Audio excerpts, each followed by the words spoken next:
I'm like,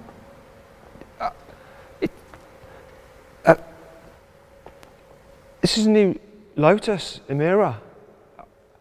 Lost for words. All I'm thinking is, how can I get myself one of these? Now that is a good sign when you first see a new car. Anyway, I need to gather my thoughts. Give me a moment. Right, I've got to pull myself together because I need to tell you loads about this car. There's things that will amaze you, things that will surprise you, things that might disappoint you, depending how boring you are. Oh my. Anyhow, I'm Matt Watson and you're watching Car Wow. Buying a new car? Then head to Car Wow and my team will help you find your next car at a fair price. Car Wow, your one-stop car buying comparison site. Let's start off by talking about the price. This thing looks like a supercar, doesn't it? So you're probably thinking, I don't know, what, 130, 150 grand perhaps? Starts from £60,000. 60 grand for this. Really? I can't believe it. You might be wondering, what exactly is this thing? It sort of looks like a Ferrari 488 from the side, apart from, thankfully, it doesn't have the horrible Ferrari door handles. These are much better. Yet this element here is like the Avaya hypercar from Lotus, you know, the £2 million electric thing. Okay, let me try and explain it to you. You see, it's not a replacement for the Elise, which actually came out way back in 1996, nor the Exige, nor the Evora, although those are stopping production. It's just a whole new thing. Lotus is doing a new thing. It's not a replacement for the Esprit either. That will come later. They're trying something new. And I think I like it. Let's talk about the design, starting at the rear, because there's certain elements which sort of remind me of other cars. For instance, this shape here is a bit McLaren-y. Then the shape of these lights, which is really cool, and the way you got the brake lights stretching across the back, is ever so slightly reminiscent of a Porsche 911 991 generation. Then this area here with the grating is sort of like an Aston Martin Vantage, though Lotus hasn't made the same mistake as Aston by giving their car pea shooter exhausts. They've actually enhanced them with these larger surrounds, which I'm okay with because they've put little cutouts in them, which are the shape of the Lotus badge. It's cool. Now this element here is just like the vents at the back of Lotus's Avaya electric hypercar. Anyway, despite these sort of familiarities, this rear end just really works as a piece of design for me. I think it's beautiful. I'm just going to wait a minute. It's weird, but I couldn't help it. There's more Avaya-iness here at the front, especially these vents here, which feed air up over the car for improved aerodynamics. These LED lights look lovely as well. Oh, it's such a good looking thing. The Avaya theme continues down the side with the way that this is shaped into the air intake for the engine.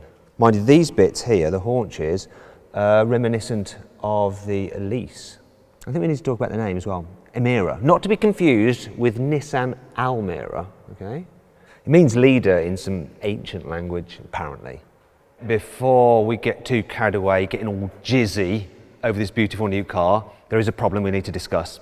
Now, Lotus's founder, Sir Colin Chapman, had a phrase: add lightness to a car. Make a car as light as possible, because by doing that you improve its performance, its efficiency, its handling, its ride comfort, its agility. Yet this car weighs in at 1,405 kilos, which is heavier than a Porshce Cayman S. It's also slightly heavier than the Evora, and it's about 300 kilos heavier than an Alpine A110. It's almost twice as heavy as the original Elise.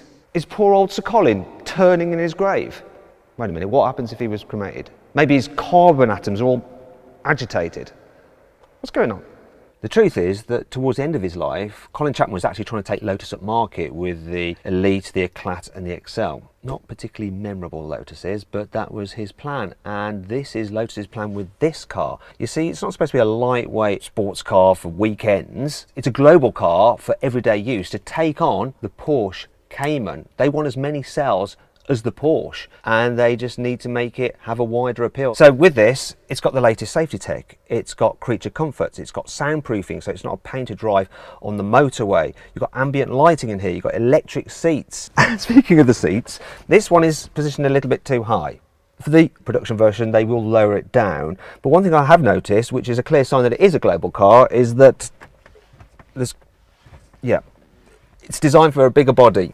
It's going to be sold in the US, obviously. In terms of quality, this car has got it. It just feels much more at market than any other Lotus I've sat in. And the design is really nice, pure, sporty feeling. I really do like the look of it. You've got two infotainment screens, main one here which has Apple CarPlay and Android Auto, then a digital driver's display. They've done the graphics dark so that you don't get too distracted when you're driving. I actually prefer lighter screens, but you know, that's just personal preference. I like the way that they've separated out the climate controls there, which is handy. You're not having to do it through the screen. And you've got a gear selector there. This is the automatic, but you can get a manual. So it's still a proper driver's car. And when you have the manual, you can actually see the gear linkage under here.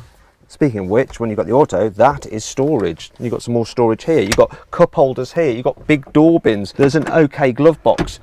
This car is definitely designed to be a daily. You've also got a cover for the starter button, like on a Lamborghini. I am so impressed with what they've done. You know what? I think putting on a few pounds is well worth the upgrade in how this car feels to sit in. And anyway, Lotus knows a thing or two about making cars drive brilliantly. And they're not going to cock this up. So it's got a bonded aluminium chassis like the Evora had, though it's all new. Plus, it's got double wishbone suspension all round. Now everyone's going crazy about the new Porsche 911 GT3 having double wishbone suspension at the front rather than McPherson's strut because it's so much better at keeping the tyre contact patch consistent with the ground. This has got that set up. Also, it's got some big wheels, 20 inches as standard. They come with Eagle F1 Goodyear tyres, but you can get a Lotus driver's pack, and then you get Michelin Pilot Sport Cup 2s. That's for the track day fans. It's got some big brakes. Now, Lotus are keeping a bit secretive about some of the specs on this car. Maybe they haven't formalised them, or maybe they're just trying to drip feed us with news. Either way, I want to tell you the brake discs diameters. So I've got my tape measure here. What is it? Yeah, they're big. They're big at the front, and they're a bit smaller at the rear. And it appears that they're gripped by 4 piston calipers both back and front. It's impressive. Another thing you need to know is that the steering doesn't use electrical assistance. It uses good old-fashioned hydraulics, so you get more feedback through the wheel. Then there's the suspension systems, normal coil springs with passive dampers, though there are 2 choices. The Tour Pack, which is slightly softer, and then the Driver's Pack, which is firmer. Now let's talk about the most exciting thing on this car. Its boot. It can hold a set of golf clubs. It's got 151 litres capacity. I'd like to show it you, but Lotus won't let us open this for reasons.